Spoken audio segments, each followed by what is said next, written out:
The six freedoms of total freedom mirror that of Maslow's hierarchy of needs. Maslow's hierarchy of needs is a theory in psychology that was proposed by Abraham Maslow in his 1943 paper, A Theory of Human Motivation.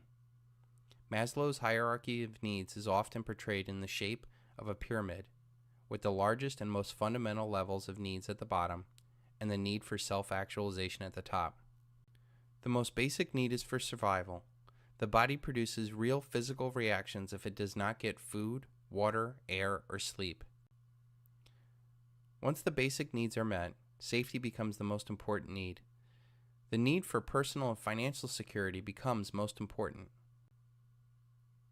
Without the physical security from violence or the financial security from economic safety, you cannot become concerned with the next level of human need, which is love and belonging.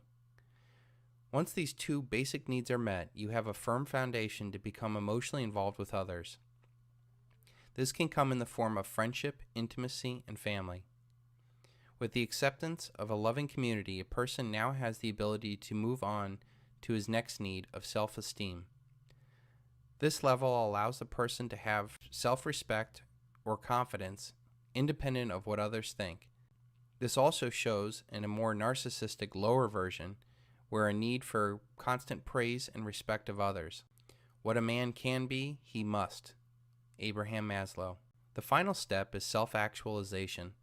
This is a point where a person can rise to their highest and best self, where they can express their true self and their unique talents and abilities. These 5 needs mirror the 6 stages of total freedom. You need to become physically free in order to become politically and financially free. You must be emotionally free in order to become intellectually free. Once you have that intellectual freedom, then you can then set about connecting with the spiritual freedom to become the highest and best self and find out what you were meant to be.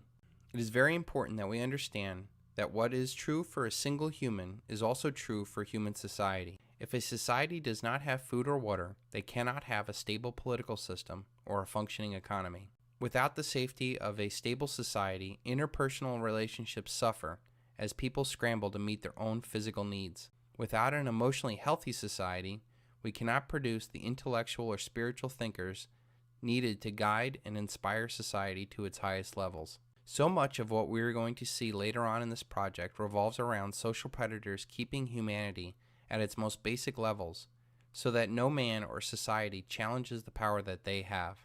Through the use of debt upon the domestic populace and the use of war on the rest of the world, the elite keep mankind down, never to challenge them. Let me read you a quote from an article about the United States using debt-free money and how it could bring world peace and eventually bring down the elite of its time. Quote, "If the mischievous financial policy, which has its origin in North America, shall become endurated down to a fixture, then that government will be able to furnish its own money without cost. It will pay off debts and be without debt. It will have all the money necessary to carry out its commerce. It will become prosperous without precedent in the history of the world. The brains and wealth of all the countries will go to North America. That country must be destroyed, or it will destroy every monarchy on the globe." That is from the Times of London, 1862, just before the Civil War. Do you now see the power of total freedom?